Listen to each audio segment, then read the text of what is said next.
고린도후서 4장 1절부터 6절의 말씀으로 그리스도 예수의 주 되신 것, 요 제목인데요. 창세기에 보면 하나님께서 이제 우리에게 약속을 주셨잖아요. 창세기 2장에 선악을 알게 하는 나무의 열매를 먹지 말라고 하는 약속을 주십니다. 약속을 왜 주셨을까요? 그 약속은 사실은 굉장히 어려운 게 아니었어요. 복잡한 것도 아니었고요. 그러니까 선악을 알게 하는 나무의 열매가 특별할 것이라고 생각하는데 사실은 그렇지 않습니다. 그러니까 그 열매가 너무 귀해서 니네 손대지 마, 이런 얘기가 아니에요. 하나님께는 그 열매가 초점이 있는 것이 아니라 이 사람에게 초점이 있습니다. 그래서 열매는 사실 중요하지 않습니다. 열매 때문에 뭔가 대단한 일이 벌어진 게 아니에요. 주신 약속은 뭐냐면 그 말에 순종하느냐 그거 보려고 하는 것입니다. 그래서 어떻게 보면 선악을 알게 하는 나무의 열매는 학자들이 뭐라고 주장하냐면 그냥 그 시대의 고대 근동에는 포도나무와 감람나무가 주를 이루고 있었기 때문에 에덴 동산 전역에 있는 포도나무 아니면 감람나무 중에 하나일 것이다라고 얘기합니다. 그러니까 특별할 것이 없는 나무예요. 그러니까 그건 마치 뭐와 같냐면 선악을 알게 하는 나무의 열매를 따먹지 말라는 것은 마치 저 계단에는 올라가지 마, 저 바위는 만지지 마라고 하는 수준이에요. 지키기 쉬운 것이고 아주 간단한 것입니다. 그걸 통해서 하나만을 요구하시는 겁니다. 그 말씀에 순종하는가, 이걸 요구하는 겁니다. 여러분, 그냥 우리 인생을 막 살고 있었어요. 근데 약속이 왔다는 거죠. 에덴에서 이미 너무 즐겁게 살고 있었는데 그 아담에게 약속이 왔어요. 약속이 옴으로 무슨 일이 벌어지냐면 전혀 어렵지 않은 이 약속이 옴으로 내 삶이 그냥 예전과 똑같은 삶을 살게 되는데 이 삶이 가치 있는 삶이 되는 거예요. 순종하는 삶이 되는 겁니다. 어제와 다를 바 없는 삶을 사는데 이것만 따먹지 않았던 겁니다. 이 삶 자체가 굉장히 의미 있게 되어진 거예요.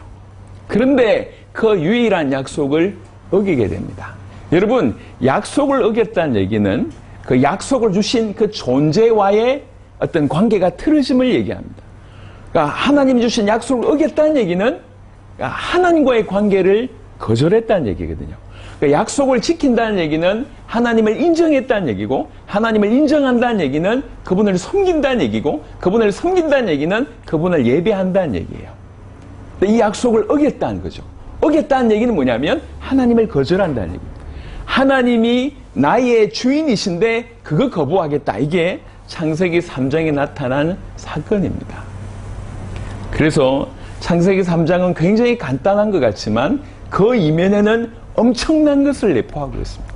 하나님이 창조주이시고 하나님이 우리를 사랑하셔서 하나님이 우리 주인이신데 그래서 그 모든 것들을 주셨는데 그걸 모두 거절하겠다라고 하는 사인입니다. 하나님이 주인됨을 거절하고 본인이 주인 된다고 생각했는데 여러분 솔직히 한번 생각을 해보시면 여러분의 인생의 주인 여러분인가요? 마음껏 뭔가 하고 계신가요? 자세하게 보면 뭔가 매여 있습니다.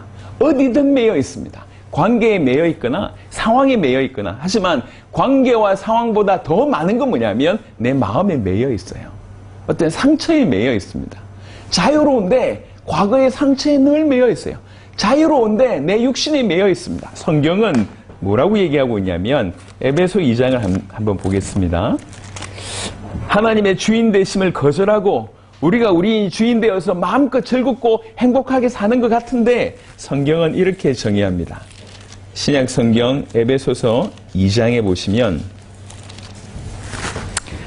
에베소 2장 2절 보겠습니다. 에베소 2장 2절 보겠습니다. 그때에 너희는 그 가운데서 행하여 이 세상 풍조를 따르고 공중의 권세 잡은 자를 따랐으니 곧 지금 불순종의 아들들 가운데서 역사하는 영이라. 전에는 우리도 다 그 가운데서 우리 육체의 욕심을 따라 지내며 육체와 마음에 원하는 것을 하여 다른 이들과 같이 본질상 진노의 자녀이었더니 에베소 2장 2절과 3절은 우리의 상태를 정확하게 얘기하고 있는 구절 중에 하나입니다.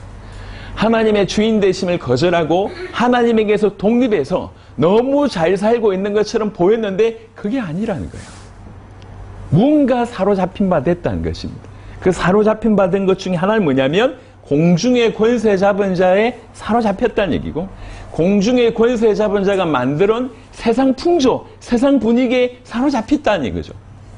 요즘에 제가 좋아하는 다큐멘터리라고 해야 되나? 프로 중에 하나가 뭐냐면 나는 자연인이다. 요거요. 보면 힐링이 돼요. 그래서 한번 들어갈까? 이런 생각을 신중하게 하는데 와이프는 극구 만류합니다. 니 혼자 살아라. 이렇게 얘기를 하는데 보면 너무 좋아요. 여러분, 세상과 단절돼서 사는 거 참 많은 용기를 요합니다. 이 세상 속에 있다는 얘기는 우리와 상관없이 그 거대한 이 급류에 휘말려 가는 거예요. 내가 원치 않는데 가고 있어요. 사람들이 요구하는 옷을 입어야 되고, 사람들이 원하는 삶을 살아야 되고, 사람들이 요구하는 행동을 해야 되고, 사람들과 약속을 맞춰야 되고, 자유롭고 싶은데 자유롭지가 않아요. 자연인이다라고 얘기하는 사람들이 다 공통적으로 뭐라고 얘기했냐면 행복하대요. 그 관계 속에, 그 틀 속에, 그 상처 속에 빠져나와 보니까 행복하다고 얘기합니다. 물론 진정한 행복인지는 잘 모르겠습니다. 도피하기 때문에 그 아픔이 없다라고 하는 것을 그렇게 표현하는 것 같습니다. 여하튼 굉장히 자유로운 것 같은데 사실상 우리는 매여 있습니다. 조금 눈 뜬 사람은 그냥 세상 풍조 너머에 뭔가가 사로잡고 있구나 눈치를 채겠죠. 하지만 눈 뜨지 못한 사람들은 여전히 세상 풍속에, 세상 풍조에 매여 있다는 거죠. 하지만 더 중요한 것은 우리가 간과했다는 것은 뭐냐면 우리의 마음과 육신조차, 우리의 마음과 생각조차 병들었었다고 하는 사실을 모르는 겁니다. 제가 이제 이게 조금 정신적인 문제를 좀 있는 분들과도 좀 만남을 갖게 됩니다. 다른 사람들보다 좀 자유로워요. 그 말은 선이 없어요. 지켜야 될 선이 없어. 본인은 자유로운데 주변은 다 힘들어하는 거예요. 이해하시겠습니까? 무슨 말씀인지? 조금 안타까운 거예요. 본인이 병들었다는 사실을 인정하지 않습니다. 본인이 병들었다는 사실을 모릅니다. 하지만 정세가 심한 그만 병들었냐? 아니라는 거예요.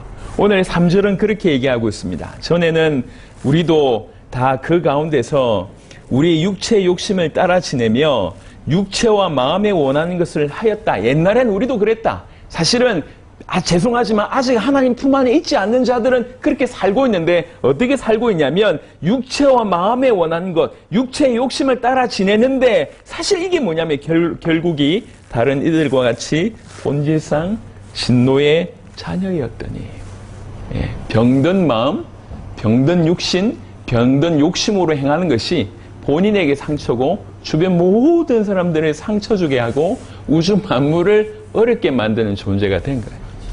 하나님의 주인 되심을 거부하고 독립해서 나온 것 같은데 실상은 이러합니다. 요한일서 5장 한번 보겠습니다. 신약 성경 요한일서 5장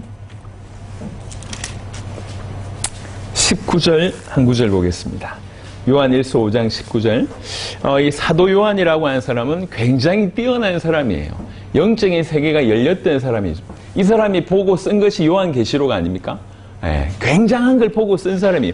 이 사람이 뭔가 하나 큰 깨달음을 얻고 표현을 하기를 요한일서 5장 19절, 요한계시록 바로 앞부분에 있습니다. 요한일서 5장 19절 이렇게 얘기했습니다. 또 아는 것은 우리는 하나님께 속하고 온 세상은 악한 자 안에 처한 것이며, 그냥 대충이 아니라 눈 뜨고 보니까 둘 중에 하나라는 겁니다. 회색지대 없습니다. 하나님 안에 속했냐? 악한 자 안에 속했냐? 나는 하나님을 거부하고 독립돼서 내가 내 인생 주인인 것처럼 막 살고 있는 것 같은데 사실은 완전히 사로잡힌 바 되어 있는 거예요. 되어 있습니다. 온 세상은 악한 자 안에 처해 있습니다. 이게 지금 우리의 실상입니다. 하나님을 거절하고 하나님을 거부하고 독립을 선언하고 나갔는데 실상은 사단에 매여 있고 죄 가운데 사로잡힌 바 되고 마음과 육신과 영적인 모든 부분이 병들어 있는 상태, 그리고 그 결국은 정확하게 지옥불로 향해서 달려가고 있는 상태, 이게 우리의 상태입니다. 내가 내 인생의 주인인 줄 알았는데 그렇지 않은 거예요. 그래서 보세요. 왜 이렇게 사람들이 돈을 많이 벌려고 하죠? 돈이 자기를 지켜줄 것 같아서 얘기합니다. 하지만 자기를 지켜준다는 얘기를 조금 더 들여다보면 히브리 2장 14절, 15절, 9절처럼 죽기를 무서워함으로 일평생 종로로 산다는 거예요. 돈 없으면 죽을 것 같아서. 그래서 돈이 필요한 거예요. 네. 우주 만물을 창조하시고 다스리고 계신 그분이 주인이라고 하면, 그의 주인이라고 하면 그 안에서 얼마나 자유로워요. 여러분, 그래도 부모가 보호해주는 그 틀 안에 있는 자녀와 자기가 자기 인생을 살아야 될 그 자녀의 삶은 판이하게 다릅니다. 지금도 이제 오늘은 이제 저희가 완전체로 왔습니다. 내가 가족 4명을 다 데리고 왔어요. 아니, 자녀들 4명을 다 데리고 왔습니다. 첫째, 둘째는 여기 있고요. 셋째, 넷째는 지금 뭐 하고 계신 줄 아십니까? 차 안에 있습니다. 네, 차 안에서 이불 깔고 누워 있습니다. 그리고 게임하고 있습니다. 그리고 조금 전에 편의점에 가서 라면 사 먹었다고 합니다. 거침없어요. 뭔가를 요구하는데, 뭐 라면을 요구하거나 치킨을 요구하거나 뭔가 아빠 엄마가 다 해줄 것이라고 하는 것을 너무 믿는 거예요. 그게 행복입니다. 행복. 근데 이제 어느 정도 커서 이제 자기 자녀들을 낳고 길러야 될 어떤 가장의 입장으로서는 완전히 달라지는 거죠. 처음부터 끝까지 고민하게 되어 있습니다. 이해하시겠죠? 무슨 말인지. 우리가 우리 나름대로 독립해서 뭔가 대단한 거 하는 것 같이 보이지만 사실 가장 행복은 어느 때냐면 가장 완전한 하나님의 품 안에 있을 때 가장 자유롭습니다. 우리는 그걸 놓쳤던 것이죠. 성경은 그걸 얘기하고 있습니다. 제가 하나님이라고 하면 우라통이 터질 것 같아요. 10,000분도 다 그냥 이렇게 멸했을 것 같은데도 하나님의 원래 속성이 사랑이시라. 여러분, 제가 저를 봐도 하나님이, 내가 하나님이라고 하면 나 같은 거 벌써 이제 죄송합니다. 전문용어로 몇 번이라도 아작내야 될 그런 인생인데 끝까지 기다려주시는 거예요. 끝까지. 주님, 내 목숨을 드리겠습니다 해놓고 목숨은 그냥 뭔가 드린 것 없는 인생. 그냥 립 서비스죠. 그냥 입술로만 하는 인생. 그런 걸 알매도 불구하고 끝까지 기다려주십니다. 하나님이 살아계셔서 우리 같은 죄인을 건지시겠다고 하는 계획이 당신의 아들을 죽이시는 사건입니다. 저는 50몇 년째 모태로부터 교회를 다니고 있습니다.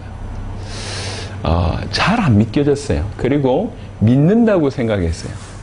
믿는다고. 그럼 뭐 예수님 내가 믿지. 근데 그 믿음이 나에게 실제가 안 되는 거죠. 그 예수가, 그 예수의 죽음이, 그 예수의 어떠함이, 그 예수님이 무슨 일을 하셨음이 지금 오늘을 사는 내 인생하고는 전혀 무관한 겁니다. 그건 정보를 가지고 있는 것이 믿음이 아니에요. 그런데 가만히 한번 생각을 해보니까 우주를 창조하시고 만유를 창조하시는 하나님이 죄인을 건지기 위해서 직접 오셨다. 이거는 세상 어디에도 그런 신 얘기는 없어요. 예. 그런 신은 존재하지 않습니다. 세상 어느 신이라도 나를 섬겨. 그럼 내가 복 줄게. 요 정도 얘기하지. 세상 어느 신이라도 우리가 죄인인 걸 뻔히 아는데도 불구하고 우리를 찾아오셔서 나 대신 그분이 죽으셨다. 이런 신은 전 세계에 존재하지 않습니다. 근데 가만히 생각해 보니까 그 얘기라. 하나님이 살아계신데 하나님을 거절한 나를 살리기 위해서 당신의 독생자를 보내셨대요. 당신의 독생자이신 그 예수님은 그 아버지의 뜻에 순종하시고 여전히 그분이 하나님이시니까 동일한 사랑으로 우리를 사랑하셔서 이 땅에 오셔서 나를 대신해서 대신 죽으셨대요. 나를 대신해서 대신 죽으셨고 내 모든 죄값을 처리하셨대요. 그의 죽음으로. 그리고 나서 부활하셨다는 얘기예요. 이기셨다는 얘기예요. 승리하셨다는 얘기입니다. 우리 모든 죄를 해결할 수 있는 길을 여셨다는 얘기예요. 그리고 나서 우리 안에 주의 성령께서 역사하셔서 그 사실을 믿게 해서 그분을 나의 주인으로 모셔드리는 그런 일을 처음부터 끝까지 그분이 하신 겁니다. 그래서 우리가 그분을 모셔드리게 되면 놀랍게도 우리 안에 그분이 임하시는 일이 벌어집니다. 여러분, 이거 가만히 한번 생각해 보세요. 우리가 너무 대충 생각해서 그렇지 대충 얘기가 아니에요. 엄청난 일입니다. 우리 주원이가 지금 미스트롯 예선 나갔다고 합니다. 이번 통과되면 이제 우리 주원이를 TV에서 볼 수가 있어요. 예. 우리가 그동안 미스트롯을 봤을 때 뭐 그냥 노래 잘하네, 노래 못하네 이렇게 보다가 이제 우리 아이가 들어간다고 하니까 이게 좀 얘기가 달라지잖아요. 이게 이해됩니까? 이게 우리께 돼버린 거예요, 저게. 예. 우리 끝까지 기도했으면 좋겠습니다. 탑10에 들어가고 뭐 이러면 난리 난다, 우리 복가교. 여튼 생각을 해보세요. 이게 지금 우리 일이야, 우리 일. 우리 일이라고 얘기할 때 과거와 완전히 달라지는 거잖아요. 여러분, 우리가 뭔가 대단한 실수를 한 게 아니에요. 뭔가 기도를 많이 못하고, 뭔가 예배를 많이 못하고, 헌신을 많이 못하고, 헌금을 많이 못하고가 우리 미스가 아니라 하나님이 하신 얘기를 우리가 귀담아 못 들은 것이 실수인 거예요. 지금 도대체 일어난 일이 무슨 일이지? 도대체 이게 도대체 무슨 일이야? 하나님이 죄인을 위해서 대신 죽었어? 그리고 그 죄인을 살리시기 위해서 아들을 대신 죽으셨어? 그분이 우리 안에 그것도 우리가 변화될 줄 알고 이렇게 완전히 여전히 또 다시 이렇게 이 인생이 바뀌고 나서 또 예전처럼 돌아갈 줄 알고 아예 우리 속에 영원히 임재하신다. 이게 진짜야. 여러분, 이게 진짜라고 하면 어린애 말로 얘기하면 대박입니다. 대박입니다. 이건 엄청난 일입니다. 있을 수 없는 일이에요. 그리고 그분이 우리 인생 가운데 오셔서 우리 인생의 주인 되시겠다는 겁니다. 이게 하나님의 계획이에요. 원래 하나님이 우리 주인 되셨어요. 근데 우리가 그걸 거부했잖아요. 그런데 당신의 독생자를 통해서 또 한 번 우리에게 뭘 원하시냐면 우리 인생의 주인 되기를 원하십니다. 간섭한다는 얘기가 아니에요. 뭘 잘 몰라서 그런 것 같아요. 이 의미를 제가 자주 얘기하는데 정말로 많은 이렇게 운동하는 친구들이요, 소원이 뭐냐면 지구상의 최고의 클럽에, 예를 들면 축구 선수다, 최고의 클럽에 들어가기를 원합니다. 연예인들 최고의 소속사에 들어가기를 원합니다. 왜 그러냐? 그게 최고거든요. 많은 것들 그 안에 스스로 거기에 나를 제발 뽑아주세요라고 얘기합니다. 왜? 그 가치를 알면은, 그 가치를. 주님은 우리를 어떻게 간섭하시려고, 그 대단하신 분이 우리 인생을 아주 무미건조하게 살게 하기 위해서 그런 차원이 아니에요. 우리가 그분을 정확하게 안다고 할 때 그분이 우리 인생의 주인이 되신다는 얘기는 사실은 놀라운 일입니다. 오늘 우리는 그 얘기를 여러분하고 좀 얘기합니다. 여러분, 이제 여기서 우리가 좀 풀어내야 될 것 중에 하나는 뭐냐면 사도행전 2장을 보시면서 좀 설명을 드려보겠습니다. 사도행전 2장. 사도행전 2장에 주의 성령이 임하십니다. 그리고 나서 이제 이 성령이 임하신 그 사건에 120명의 그 사도들과 문도들이 이 하나님의 나라의 일을 방언으로 막 하게 되니까 명절 지키기로 왔던 15개 나라 이상에서 왔던 사람들이 그걸 보고 이제 충격을 받은 거예요. 충격을 막 받는 중에 일어나서 어떤 사람은 야, 이 대낮부터 술 챘네 라고 비난하고, 어떤 사람은 그 말에 너무 놀라는 거죠. 이렇게 막 우왕좌왕하고 있을 때 베드로가 일어나서 한 번의 설교를 합니다. 그게 사도행전 2장 14절부터 36절입니다. 그러니까 결론이 36절인데요. 36절은 이렇게 되어 있습니다. 사도행전 2장 36절. 그런즉 이스라엘 온 집은 확실히 알지니 너희가 십자가에 못 박은 이 예수를 하나님이 주와 그리스도가 되게 하셨느니라 하니라. 예수님을 주라고 얘기했고 예수님을 그리스도라고 얘기했습니다. 예수님이 십자가 지시고 부활하셨기 때문에 원래는 주와 그리스도가 아니셨는데 주와 그리스도가 됐다라는 각도가 아닙니다. 원래 주님이시고 원래 그리스도이신데 십자가와 부활을 통해서 드러나셨다는 얘기예요. 자, 우리의 포인트는 뭐냐면 예수님은 그리스도이시며 예수님은 주인이란 얘기예요. 다 아는 얘기 같은데 심각하게 지금 뭔가 오해하거나 미스하고 있습니다. 제가 설명 한번 드려보겠습니다. 첫 번째는 예수님을 주인이라고 오랫동안 고백하고 믿었던 사람들입니다. 하지만 예수님을 그리스도인지 잘 몰랐던 그런 부류의 사람들이 꽤 있습니다. 내가 예수님께 인생을 바치겠습니다 라고 얘기해서 교육자가 되기도 하고 목회자가 되기도 하고 선교사가 되기도 하고 교회의 리더가 되기도 하고 수많은 일들을 하고 있는데 정작 자기가 주인으로 모시고 있는 그 예수님이 누군지를 잘 몰라요. 이런 아이러니가 있습니까? 그러니까 예수님을 주인으로 모시고 주인이라 섬기고 주인이라고 자기 인생 전체를 드렸는데 그 예수가 누군지를 몰라요. 그래서 죄송하지만 예수님이 누구신지 정확하게 모르기 때문에 무력하게 사는 경우나 불신자와 별반 다를 바 없는 삶을 살거나 아니면 일반 종교의 수준이나 자기 이단들 수준에 머무는 경우들이 다수 있습니다. 이건 뭐 여러분들은 해당 사항이 안 될지 모르겠지만 꽤나 많은 사람들이 그렇습니다. 제가 다음 주가 아니라 이번 주 화요일 날 이제 필리핀에 사역을 가고 바로 이제 일본 사역을 가고 잠시 추석 때 한 3, 4일 들어와 있다가 그리고 이제 네팔에 갔다가 인도를 갔다가 이제 10월 말에 이제 들어오게 됩니다. 그냥 몇몇 사람을 만나는 것이 아니라 이 나라 전체에 영향력 있고 내 나라 내가 살리겠다, 정말 이 복음을 뭐 살리겠다라고 하는 목회자들이 줄을 이루어서 지금 준비를 하고 있습니다. 전 세계 100개국 이상을 도우면서 정말 양심적인 분들은 그렇게 얘기를 해요. 내가 일평생 예수님을 알아갖고 섬겨왔지만 이 예수님이 하나님의 아들 그리스도라고 하는 말을 정확하게 알지 못했다라고 얘기합니다. 그게 얼마나 놀라운 일인지 몰라요. 제가 자주 얘기합니다. 근데 오늘 또 못 들으신 분들과 우리 청년들이 또 보여서 얘기를 좀 합니다. 저 모태신앙이에요. 예수 그리스도 늘 믿어왔습니다. 그리고 나름 열심히 살아왔어요. 하지만 제가 어느 순간에 중요한 걸 놓치고 있다는 걸 알게 됐습니다. 예수 그리스도를 믿는데 내 인생이 변화되지 않고 예수 그리스도를 믿는데 주변의 인생이 변화되지 않는 것이 항상 숙제였어요. 그리고 예수 그리스도를 믿는데 기도하는 기도의 제목들이 불교 신자와 별반 다를 바 없고 이단이나 미신을 섬기는 수준과 별반 다를 바 없다는 걸 알게 됐습니다. 이게 예수 믿는 것이냐. 제가 전도를 많이 안 했습니다. 전도를 못 하겠더라고요.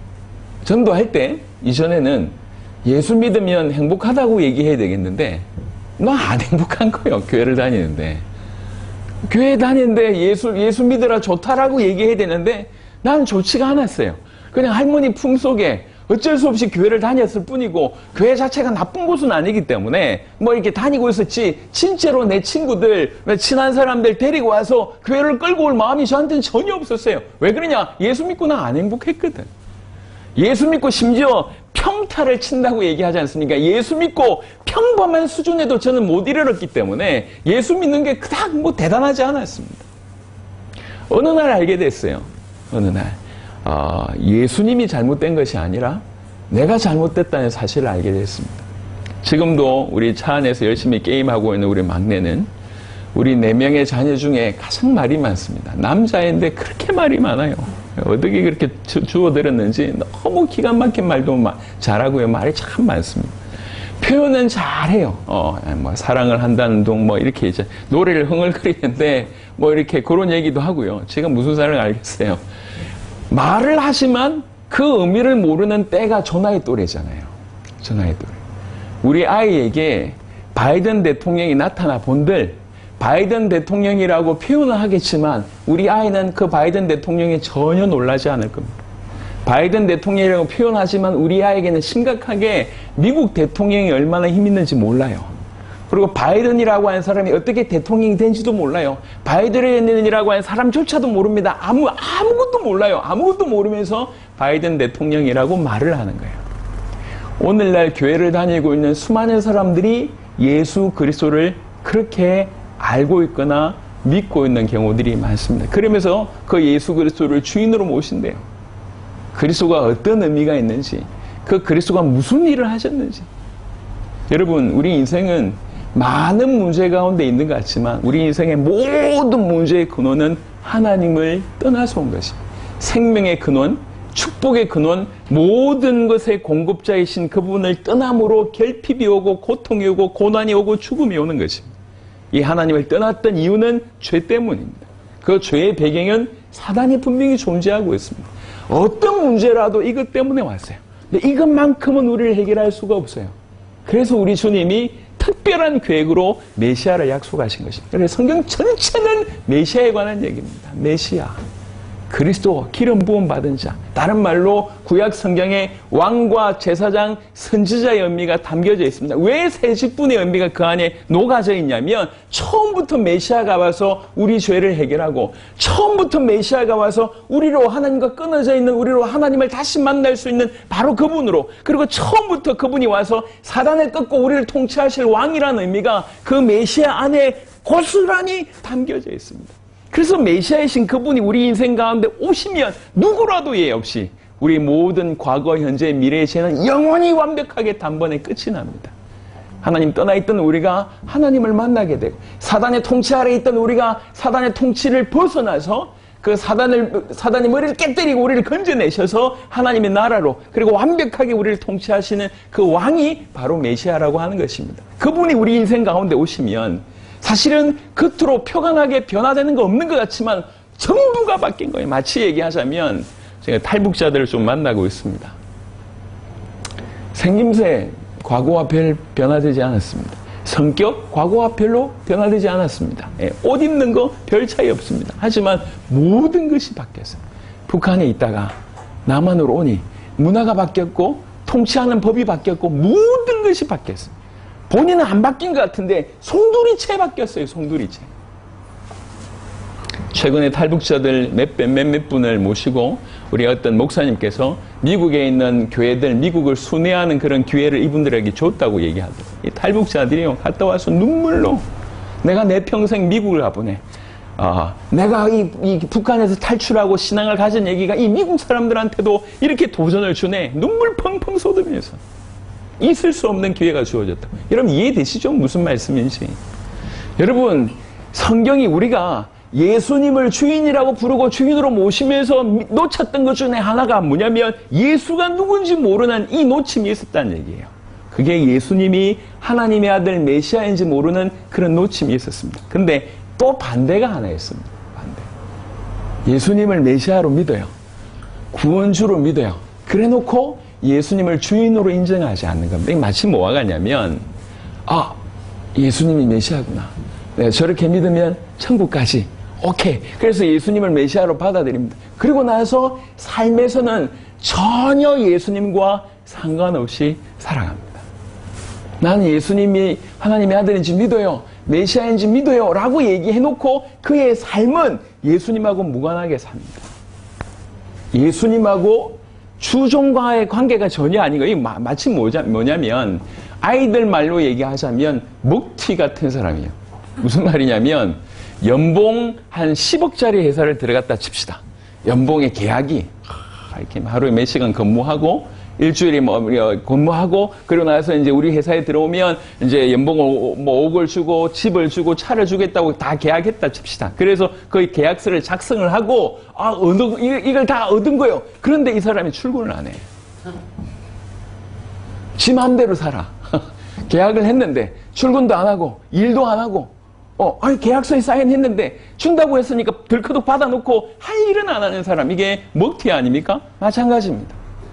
예수님을 하나님의 아들 그리스도로 믿고 그 다음에 중요한 건 뭐냐면 이분을 주인으로 모셔드려야 돼요. 이게 신앙생활입니다. 오늘날 죄송하지만 많은 교회에서 여전히 고민은 신자들의 변화가 없는 것에 대한 고민입니다.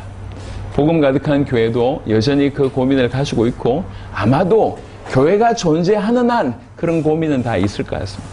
근데 왜 성도들의 삶이 그렇게 극적으로 변화되지 않는지에 대한 이유를 물어보면 딴 게 아니에요. 결국은 하나님과의 관계, 이 예수님과의 관계입니다. 여러분 인생의 변화 어렵지 않습니다. 하루만이라도 어려우면 하루만이라도 한번 시작을 해보세요. 정말 예수님이 그 부활하신 예수님이 살아계시고 그분이 내 인생의 주인이라고 진실로 믿고 이분을 인정해보기 시작을 해보세요. 작은 일부터. 여러분에게 일어난 수많은 일들에 예수님을 그 사이에 예수님을 주인으로 탁 끼워 넣고 한번 시작을 해보세요. 여러분 그냥 평상시에 일을 하는 것 중에도 예수님께 물어보고, 여러분 회장을 모신 비서가 점심을 회장님 뭘 드시겠습니까? 이렇게 물어보는 게 정상 아닙니까? 근데 비서가 죄송합니다. 싸가지 없이 회장님 제가 오늘 된장찌개 땡기는데 된장찌개 드시러 갑시다 라고 얘기하는 그 순간 얘는 잘려요. 지휘 회장이 있는데도 불구하고 회장을 인정하지 않는 거예요. 이게 이해가 안 되는 거 아닙니까? 이해되시죠? 예수님을 믿는다고 하는 것은 그분의 존재를 믿는다는 걸 넘어서서, 여러분 예수님을 하나님의 아들 그리스도로 믿는 것은 객관적인 사실을 내가 믿는 거예요. 근데 예수님을 나의 주인으로 모시는 것은 주관적인 관계입니다. 예. 이제 주원이가 좀 유명해지면, 저는 주원이 담임 목사님입니다. 이게 제 이제, 프로필 중에 하나인 거죠. 내가 주원이 키워서 이렇게 되는 거지. 이렇게 되는 거 아닙니까? 여러분, 이게 달라지는 거지. 아니, 주원이가 노래 잘하네. 라고 얘기하고, 노래 잘하는 거 하고, 내가 담임 목사야, 제 담임 목사. 이거는 다른 얘기잖아요. 이해되시죠? 예수님이 하나님의 아들 그리스도야 라고 믿는 거하고 그분을 나의 주인으로 모시는 거하고는 비슷하게 보이지만 완전히 다른 각도예요. 오늘날 적지 않은 많은 그리스도인이 어디에서 실수를 하냐면 이 부분에서 실수를 합니다. 나는 죽으면 천국 가겠지. 천국 가겠죠. 하지만 지금은요. 예수님은 에너지가 아니에요. 예수님은 하나님이십니다. 그분은 인격이십니다.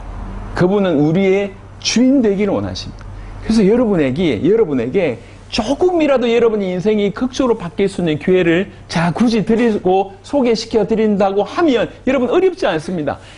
그분이 나의 주인이라고 하는 사실을 인식하고 모든 부분에 한번 여쭤보세요.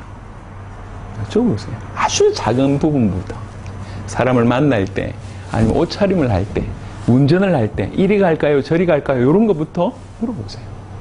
여러분 그러면서 정말 이분이 살아 계셔서 나를 주장하고 계시구나라고 탁 들커덕 느껴질 때 있잖아요. 그때부터 사람은 달라집니다.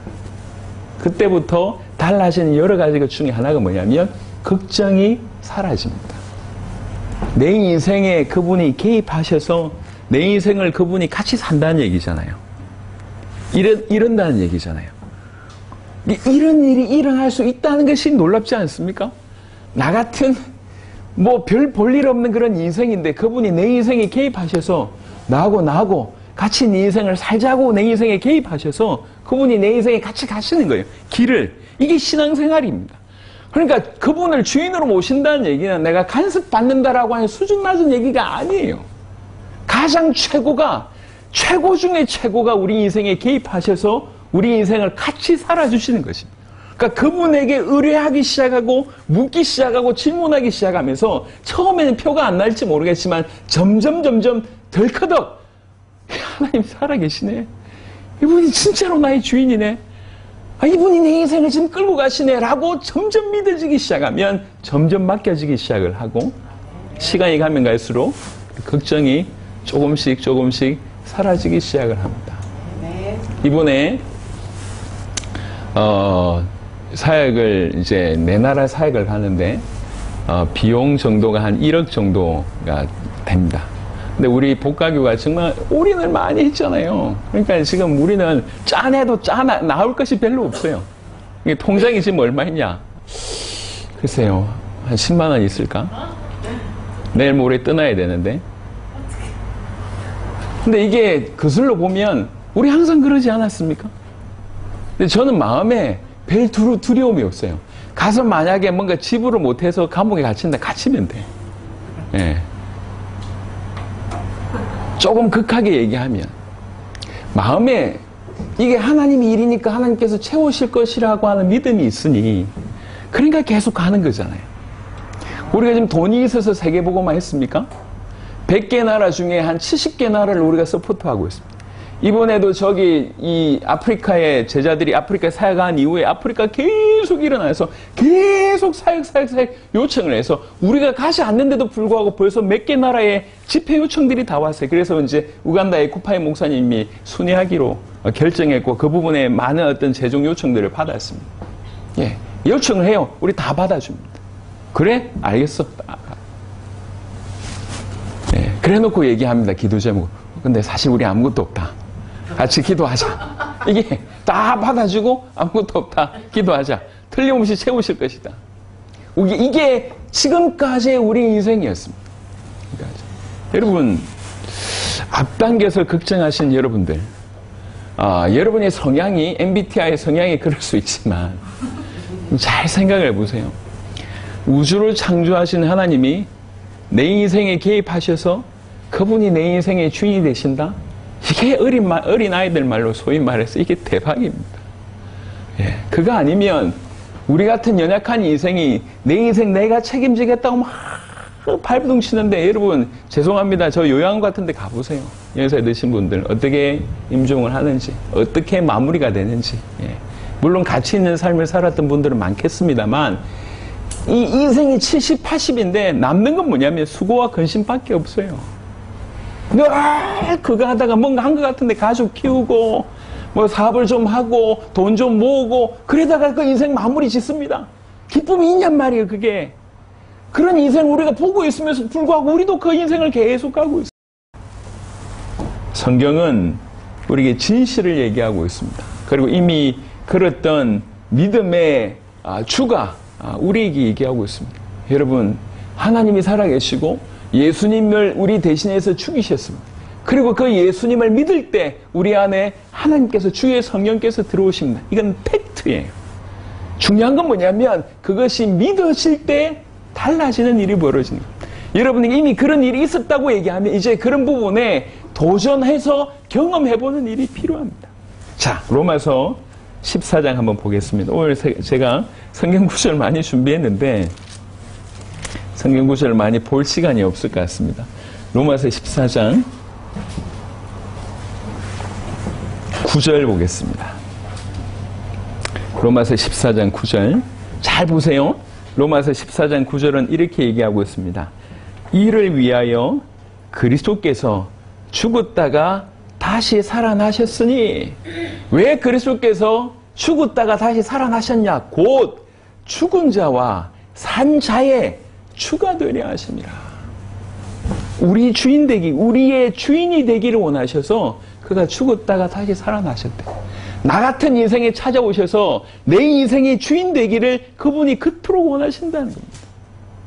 우리가 이 사실을 깨닫고 우리의 마음문을 열어서 주님, 나의 인생의 주인 되어 주십시오. 그리스도이시면서 하나님의 아들이신 당신이 나의 주인이 되어 주십시오라고 진실로 고백하고 그런 인생을 살기 시작하면 달라집니다. 자, 우리 고린도후서 오늘 본문 잠시 보겠습니다. 고린도후서 4장 1절부터 6절을 좀 설명을 좀 드려보겠습니다. 고린도후서 4장 1절부터 6절입니다. 오늘 본문입니다. 그러므로 우리가 이 직분을 받아 긍휼하심을 입은 대로 낙심하지 아니하고 이에 숨은 부끄러움의 일을 버리고 속임으로 행하지 아니하며 하나님의 말씀을 혼잡하게 하지 아니하고 오직 진리를 나타내므로 하나님 앞에서 각 사람의 양심에 대하여 스스로 추천하노라. 무슨 말이냐면 이런 마음으로 열심히 사역을 했다 이 얘기입니다. 열심히 사역했는데 만일 우리의 복음이 가리웠으면 망하는 자들에게 가려진 것이다. 우리가 복음을 전했는데 이토록 중심으로 복음을 전했는데 그 복음을 가려졌다? 망하는 자들이다. 왜 그러냐? 4절에 이렇게 설명하고 있습니다. 그 중에 이 세상의 신이 믿지 아니하는 자들의 마음을 혼미하게 하여 그리스도의 영광의 복음의 광채가 비치지 못하게 하미니, 그 사람도 문제이지만 그 사람이 그럴 수밖에 없었던 이유는 분명히 눈에 보이지 않게 존재하는 사단이 그 마음에 이 그리스도의 영광의 복음의 광채가 비치지 못하도록 그렇게 만들었기 때문이다 라고 얘기하고 있습니다. 그리스도는 하나님의 형상이니라고 얘기를 합니다. 그러면서 6절에 보니까 5절은 조금 더 설명하겠습니다. 대부분의 사람들은 그러한데 그럼에도 불구하고 우리가 왜 이렇게 하고 있냐? 6절에 어두운 데에 빛이 비치라 말씀하셨던 그 하나님께서 예수 그리스도의 얼굴에 있는 하나님의 영광을 아는 빛을 우리 마음에 비추셨느니라 비교하고 있습니다. 그는 죄송합니다. 그 망하는 자들은 사단의 어떤 놀라운 어떤 괴계로 말미암아 속임수로 말미암아 그리스도의 영광의 복음의 광채가 비치지 못하도록 만들어서 그는 그리스도의 영광의 복음의 빛을 못 받았는데 정말 하나님께서 은혜로 우리는 그 예수 안에 있는 하나님의 영광을 아는 빛을 우리는 받았다는 거예요. 우리의 힘이 아닙니다. 하나님이 은혜를 주셔서 우리에게 그런 빛을 비춰주셨다는 겁니다. 이게 은혜죠. 여러분, 앞으로 지금도 예수님 얘기하면 믿지 않는 자들에게 예수님 얘기도 그 신화 얘기나 아니면 시대에 뒤떨어져 있는 이 문명이 발달한 시대에 여전히 2000년 전에 그 신을 믿는다라고 아주 우스워하고 심지어 조롱하는 시대를 우리 살아가고 있습니다. 근데 이건 앞으로도 더 심할 겁니다. 근데 더 문제는 뭐냐면 교회 안에 있는 우리입니다. 교회 안에 있는 우리도 여전히 이 예수님을 생각할 때 이렇게 이게 사실로 받아들여지지 않는 거죠. 그냥 저 성경이라고 한 책 속에 한쪽 구석에 있는 그 정도의 얘기로만 받아들이고 있습니다. 이게 지금 오늘 이 시대입니다. 그런데 개중에는 이 그리스도의 영광의 복음의 빛이 확 부딪히는 분들이 있습니다. 그 예수 안에서 하나님의 영광의 빛을 보는 자들이 있습니다. 오늘 이 자리에 모인 여러분들이 그런 자였으면 좋겠습니다. 동일한 하나님의 말씀인데 이게 하나님 말씀으로 믿어지는 거예요. 목사가 앞에 서서 기도하고 있으면서 이렇게 하나님 말씀을 전한다고 전하는데 대부분의 사람들은 사람의 말로 들어요. 예, 오늘은 옷이 좀 저렇네. 오늘은 빨리 와가지고 머리 좀 꾸몄네. 오늘은 저거 예전에 들었던 거 또 얘기하고 있네. 오늘은 좀 신선하네. 오늘은 좀 예화를 잘 듣네. 사람의 말로 받아요. 예. 그리고 어떤 극단적인 사람들은 목사님의 강당에 서는 건 모두가 하나님 말씀이래요. 예. 여러분 그렇지 않습니다. 그렇게 믿으면 큰일 납니다. 그래서 2단 가는 거예요. 2단. 목사가 신이 되는 거예요. 예. 난 한 번이라도 그렇게 역임을 받았으면 좋겠어. 2단 되는 거예요. 근데 진짜는 뭐냐면 목사님의 말씀 중에 내 마음에 하나님께서 팍 부딪히게 하는 말씀이 있어요. 이게 하나님 주신 말씀입니다. 너 회개해야 되지 않니? 내가 계속 얘기했잖아. 예수님을 주인으로 믿어야 되지 않겠어? 예수님 믿는다고 하면서 너 왜 계속 네가 주인으로 살아? 살아보니까 뻔한데 왜 그렇게 살고 있어? 라고 마음의 울림을 주시는 거예요. 이게 하나님이 여러분에게 주시는 말씀이에요. 그게 레마입니다. 그러니까 예배 때마다 그런 부딪힘과 은혜가 있다. 그게 하나님의 사람이에요. 너무 좋은 거죠. 너무 귀한 거죠. 그런 일이 여러분 가운데 꼭 있어야 되겠습니다. 그래서 이 사도 바울이 얘기합니다. 우리가 이렇게 열심히 전했지만 다수는 복음을 받지 않더라. 그 배경에 사단이라고 하는 존재가 그리스도의 영광의 복음의 빛을 받지 못하도록 만들어서 그렇다. 근데 우리는 그럼에도 불구하고 이렇게 복음 전하는 인생을 왜 살고 있냐? 어느 날 우리 인생에 그 빛이 우리에게 비춰졌다. 예. 그 빛이 비춰졌기 때문에 이렇게 하고 있다. 그러면서 오늘의 사실 제목으로 잡은 9절이 5절입니다.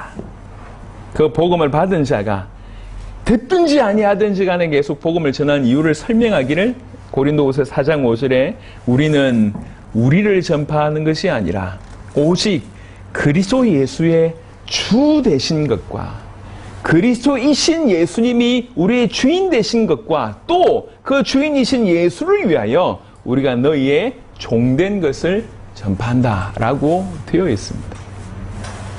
여러분 정말 많은 사람들이 예수님 얘기를 하면서 정작 예수가 누군지 모르는 경우 또 심지어 예수님을 주인으로 모셨다고 하지만 예수님이 누구인지 모르는 경우가 있는가 하면 또 반대로 예수님을 그리스도로 구원자로 섬기지만 자기를 천국 데려가 줄 정도의 수준만 생각하고 더 이상 예수님과 관계하지 않는, 그래서 인생이 변화되지 않는 이런 크리스찬, 이 양극단이 오늘날 여전히 존재하고 있습니다. 그래서 우리는 사도행전 2장 36절의 말씀처럼 그리스도이신 이 예수님을 그리스도로 또 우리의 주로 모셔드려야 됩니다. 이분을 정확하게 하나님의 아들 그리스도로 정확하게 알고 믿을 뿐만 아니라 이분을 개인적인 우리의 주인으로 모셔드려야 됩니다. 여러분 예수님을 주인으로 모셔드린다는 얘기는 사실은 굉장히 간단하지만 머리 돌아가는 사람들은 진짜 고민해야 될 내용입니다.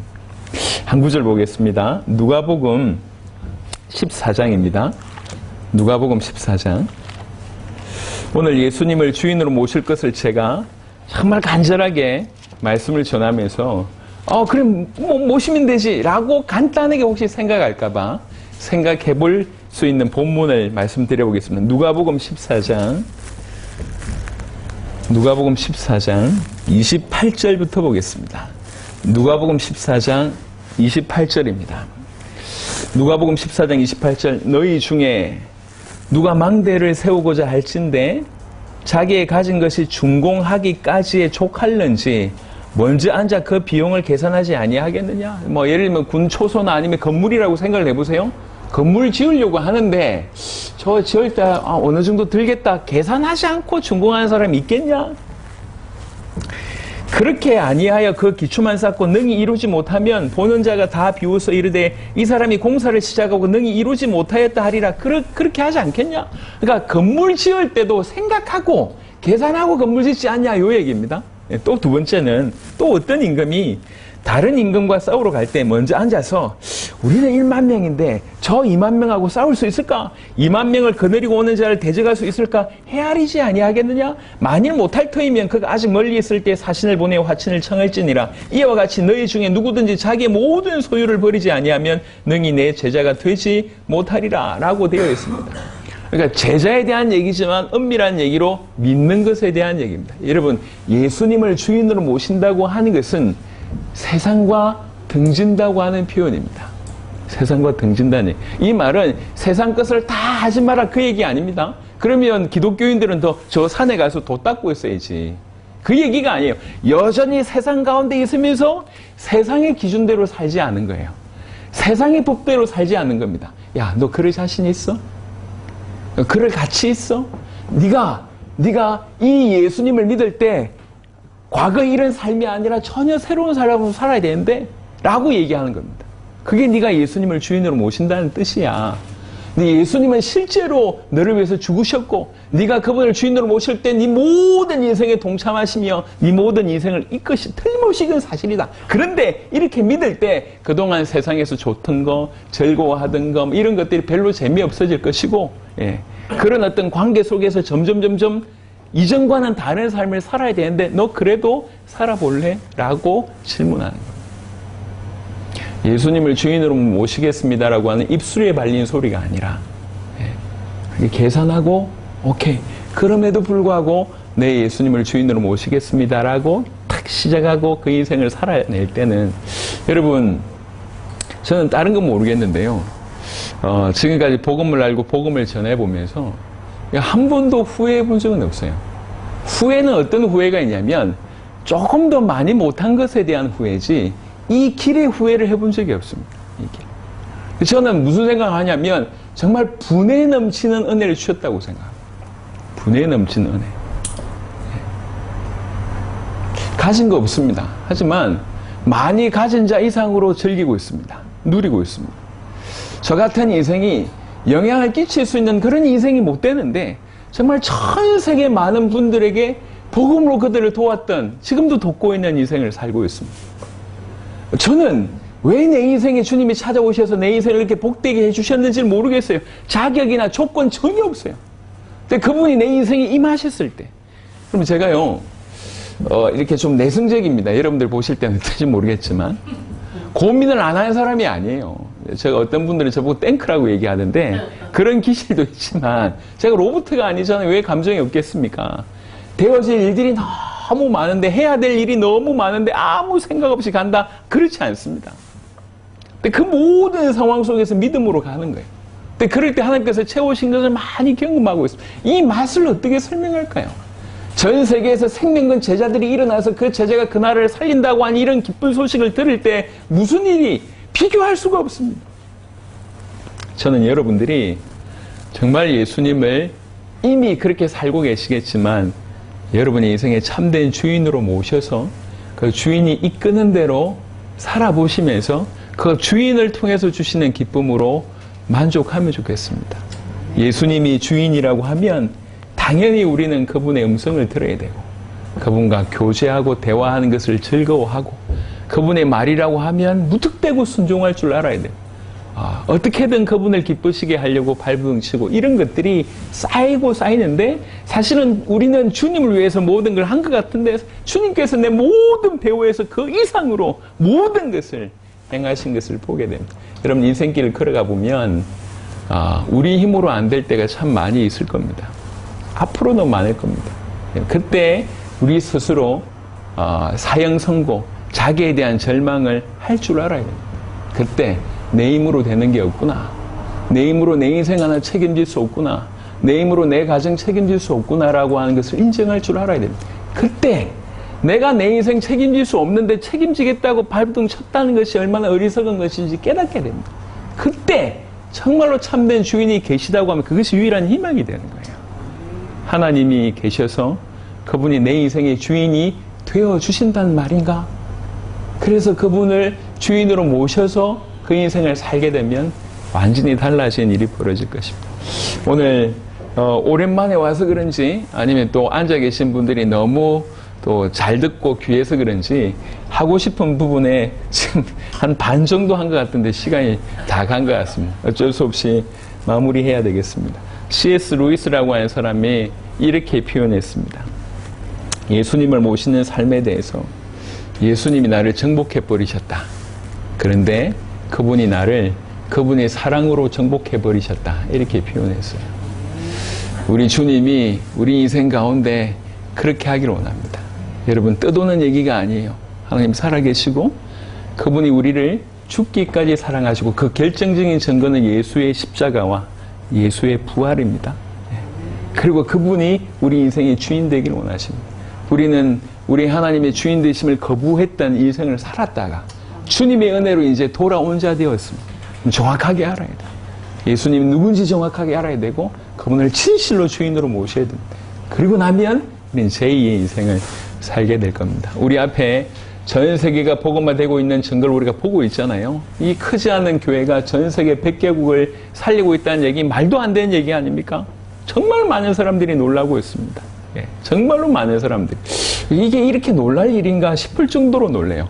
엊그제 갑자기 국민일보 기자가 찾아와가지고 이제 인터뷰를 하자고 왔는데 올 때는 별반 기대 안 하고 왔어요. 주변의 사람들이 선교 열심히 하는 교회다라고 얘기해서 그냥 인터뷰하러 왔는데 이분이 오랫동안 그런 목회자를 만났던 분이에요. 한 1시간 인터뷰해가지고 인터뷰하는 중에 이분이 너무 충격받아가지고 10월 달에 국민일보에 가장 큰 면에 기사를 쓰겠다고 지금 이제 영상하고 이제 뭔가를 받아갔어요. 그래서 저는 그걸 보고 또 놀란 거예요. 이게 일이 놀랄 일인가? 우리 늘 해오던 일인데 이게 수면 위로 조금 드러나니까 지금 이렇게 반응을 보이는구나. 여러분, 예수님이 주인 되는 인생, 그것도 그리스도이신 그 예수님이 우리 주인 된 인생은 그분과 무관하게 살았던 인생과는 분명히 다를 것입니다. 여러분들에게 그런 크신 은혜 있으시기를 그리스도 예수 이름으로 축원합니다. 살아계신 주님 감사합니다. 우리 같은 수에 칠 가치조차 없는 우리 인생들을 주목하셔서 여전히 죄인이고 여전히 원수이고 여전히 하나님을 떠나서 연약할 때에 우리를 건져내시기 위해서 독생자를 죽이시고 독생자로 말미암아 구원의 모든 길을 여시고 마침내 그것조차도 믿을 수 없는 우리에게 주의 성령께서 우리에게 역사하셔서 그 사실을 믿게 하시고 그 예수님을 받아들이게 하신 주님을 찬양합니다. 그래서 그리스도이신 예수님과 함께 이 자리에 있게 하심을 감사합니다. 그러하오니 우리 모든 성도들에게 이제 예수님을 하나님의 아들 그리스도로 믿을 뿐만 아니라 주인으로 매일 모시고 사는 삶을 살아갈 수 있도록 축복하여 주시옵소서. 오늘 말씀 듣는 중에 비늘 같은 것들이 벗겨지게 하여 주옵소서. 어두웠던 것들이 사라지게 하여 주옵시고 복음이 무엇이며 얼마나 기쁜 소식이고 그분이 우리 인생 가운데 주인으로 오신다는 것이 얼마나 놀라운 사실인지 깨닫고 그것을 누리게 하여 주옵소서. 예수님을 주인으로 모시고 살며 누릴 수 있는 축복이 우리 모든 성도들 가운데 특별히 차원교회 성도들 가운데 있도록 주께서 역사하여 주시옵소서. 감사를 드리옵고 우리 주 예수 그리스도의 이름으로 기도드렸습니다. 아멘.